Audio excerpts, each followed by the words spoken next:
This is a Fox News alert. I'm Brett Baer in Washington. Pentagon officials tell Fox News Kurdish forces fighting ISIS terrorists in northern Iraq have been attacked with mustard gas.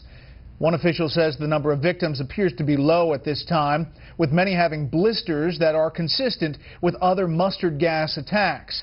The initial report came from the German Defense Ministry. It's believed the attack happened 2 days ago, about 30 miles west of the city of Erbil. The gas was apparently delivered by rockets. ISIS has been accused in the past of using chlorine gas against Kurdish forces in Iraq. Meanwhile, in Baghdad, they are once again sifting through the rubble looking for bodies. ISIS terrorists are claiming responsibility for a massive truck bombing today. Correspondent Connor Powell shows us the results.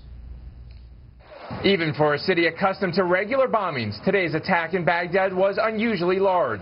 The blast killing at least 76 people and once again demonstrating ISIS's ability to strike deep into the heart of Iraq's Shiite population. Still, outgoing Army Chief of Staff General Ray Odierno said the current U.S. strategy is proving effective against ISIS's leaders, but added the larger insurgent group is resilient. They're not as capable as they were a year ago. They're not as capable as they were 18 months ago.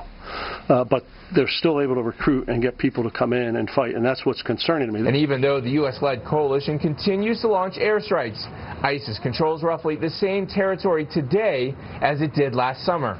And fighters continue to pour onto the battlefield from neighboring Turkey. The NATO ally has pledged to do more to combat the flow of fighters, but so far little has been done, and Turkey seems more focused on destroying pro-American Kurdish fighters, which Ankara has long viewed as an enemy. General Odierno describes the fight against ISIS as, quote, a stalemate, and suggests the U.S. may have to embed some troops on the ground with Iraqi forces. But even that may not save Iraq from breaking up along sectarian lines. I think there might be some alternative solutions that might have to come to this sometime in the future, where, Iraq might not look like it did in the past. Despite General Odierno's bleak assessment, the Obama administration shows no sign of deviating from its current strategy of training and equipping the Iraqi military, which so far has performed poorly on the battlefield against ISIS. Brett? Connor Powell in our Middle East newsroom. Connor, thank you. Just last week, President Obama said that climate change is the greatest threat to America and its future, but General Odierno says that distinction goes to Russia. He explained why during his final media briefing yesterday. I believe Russia is the most dangerous because of a couple of things. First, they are more mature than some other of our potential adversaries. And I think they have some stated intents that concern me in terms of how the Cold War ended. And so for me, I'm concerned.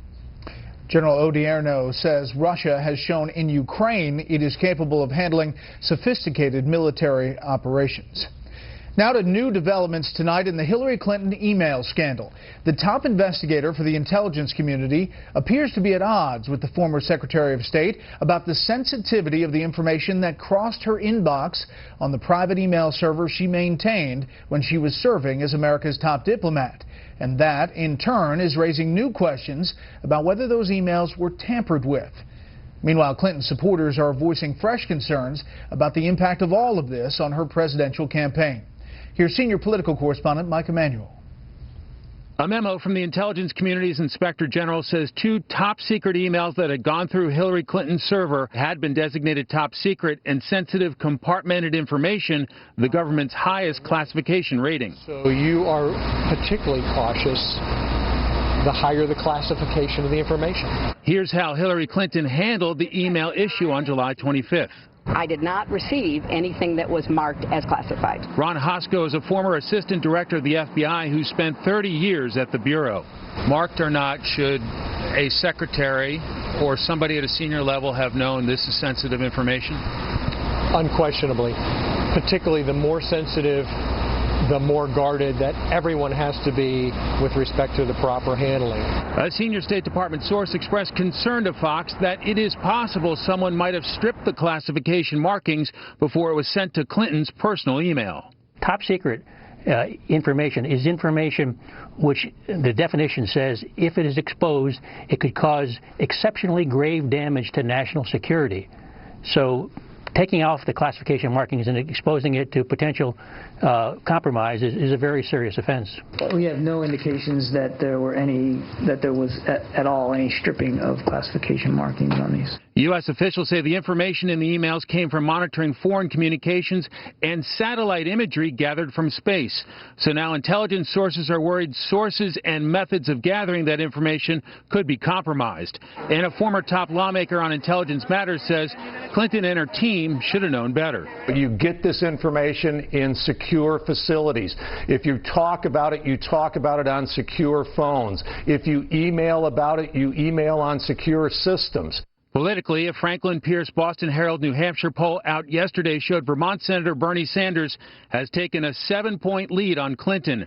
Her campaign communications director sent out a more than 700-word explanation on the email matter to supporters, and after months of saying it wasn't necessary, turned over her server to the FBI late yesterday. While some suggest the email matter is having an impact on her campaign, one expert notes the August timing helps.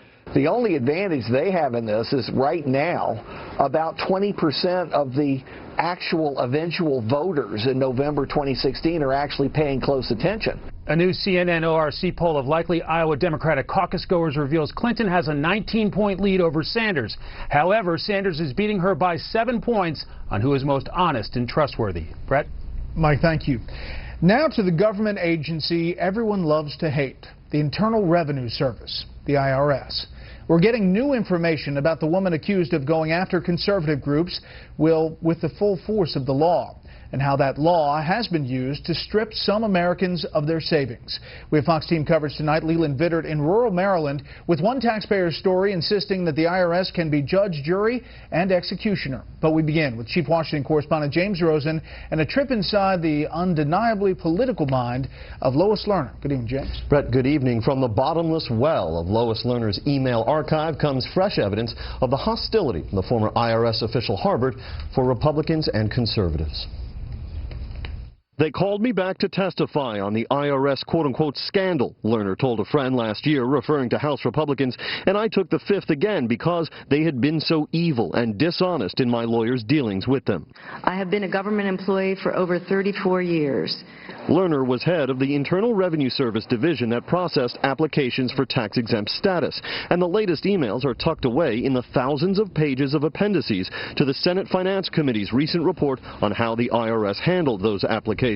While the Republican and Democratic staffs on the committee split along party lines as to whether the IRS was politically motivated, they agreed that some Tea Party applications languished for up to 5 years, that more conservative groups than liberal ones were impacted by the delays and denials, and that Lerner herself was emailed by a subordinate about the Tea Party applications in early 2010, more than a year earlier than she has elsewhere indicated she first learned about the extra scrutiny being applied to such groups. She may be mistaken. Maybe she didn't remember that email from one of her subordinates. I don't know. But, you know, if she's lying to us, it certainly wouldn't surprise me because, like I said, she lied right from the get-go. Lerner has denied wrongdoing through her attorneys. In 2012, she emailed a friend blasting the Supreme Court ruling on free speech and election spending, widely hailed by conservatives, in the case of Citizens United versus FEC, saying, "Citizens United is by far the worst thing that has ever happened to this country.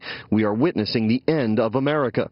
And shortly before she formally resigned from IRS, Lerner emailed the same recipient, "The Tea Party has decided this is a wonderful fundraising event for them, so they keep on trying to keep it alive." President Obama has denied any political targeting by the agency. There were some boneheaded decisions out of a but no local mass office. corruption.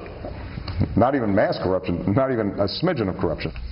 The Justice Department has declined to prosecute Lerner for contempt of Congress, despite the House having approved a criminal contempt citation last year. However, Brett, the DOJ is still probing the processing of all those applications. Okay, James, thank you. Well, in an unusually bipartisan move, leaders on the House Ways and Means Committee are asking the Treasury Secretary to help a Maryland farmer get back his $30,000 from the IRS. The farmer gave it up under a law the agency now admits is flawed. Correspondent Leland Vittert shows us how one man ended up on the wrong side of the IRS. Randy Sowers gets out of bed around midnight. The 1 p.m. milking is his second of the day, and he inspects his herds regularly. We are told the cows have few complaints, but he does. We work hard for what we get, and the government can come in and just take your money for no reason. I mean, there's something wrong with that. About 3 years ago, Treasury Department agents showed up at the South Mountain Creamery with guns and questions about his wife's weekly deposits of the dairy's cash sales. And we'd had our festival, and we get a lot of extra money, and the teller said, you know, we'll take $12,000, but you know, we're better off if you keep it under 10 because there's a lot of paperwork we have to fill out if you deposit over $10,000. Cash deposits under $10,000 meant no paperwork, but do that enough and the government calls it structuring. Illegal, even if one declares all the income. Do you have any idea what structuring meant? No clue. No clue at all. Less than 1 person in 100 knows what structuring is. And the reason for that is that the banks almost always fail to tell the client. Out of fear of a jail sentence for felony structuring and a possible $450,000 fine, Randy settled, letting the IRS keep about $30,000 of his hard-earned money. In February, he took his fight to Capitol Hill. We're just hard-working farmers. I mean, we don't have time to be criminals. Where IRS Commissioner John Koskinen faced tough criticism from lawmakers about Randy's case and others like it. That law, to me, is unconstitutional, unreasonable, and stupid. We're simply saying that we're not going to go after an asset seizure if there's no indication of illegal activity. That change by the IRS may be a day late and $1 short for Randy because it is not retroactive. So he says his $30,000 is likely lost, but tells me he is willing to keep up the fight because he believes what the government did simply isn't right. Brett? Leland Vittert, live in rural Maryland tonight. Leland, thank you. Up next, President Obama and the Guantanamo Bay Detention Center. What is next, and will that center ever be closed? First, here's what some of our Fox affiliates around the country are covering tonight. Fox 9 in the Twin Cities with a ceiling collapse at the iconic First Avenue nightclub in Minneapolis. 3 people were hurt when a 30 by 30 section came down. First Avenue has hosted many prominent performers. Prince filmed his 1984 movie Purple Rain there.